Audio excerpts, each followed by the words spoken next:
রাজধানীর তেজগাঁও থেকে নিখোঁজের ৩ দিন পর বিজয় নামের এক কর্মচারীর মরদেহ অফিসের জেনারেটর রুম থেকে উদ্ধার করেছে পুলিশ।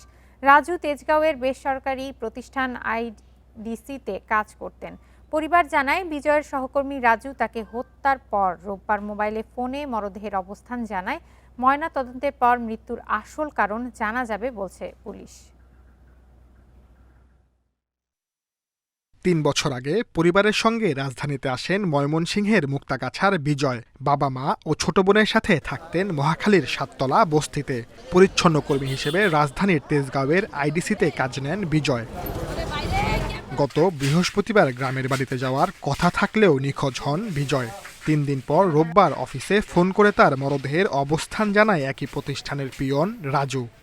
তো শনিবারে গিয়ে আমরা ট্রেস পাইছি একদম রাতের দিকে, নাকি তাকে সে বলছে যে আমি বাড়ি চলে আসছি।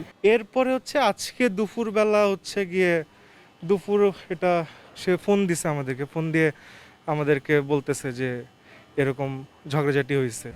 পরিবার বলছে, বিজয়ের কাছে কিছু টাকা ছিল, সেই টাকার জন্যই তাকে হত্যা করে সহকর্মী রাজু। মোবাইলে সবশেষ বিজয়ের সাথেই রাজুর কথা হয়।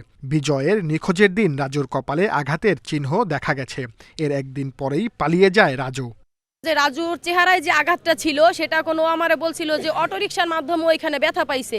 ধস্তাধস্তির কারণে যে আঁচড়ের চিহ্ন, ওর এই সাইড পরিমাণ সবগুলো আঁচড়ের চিহ্ন ছিল। 50,000 টাকা নিয়ে যখন ও বাসার থেকে তাড়াহুড়ো করে বের হয়, একটা 25-এও লাস্ট কল ছিল এই রাজুর।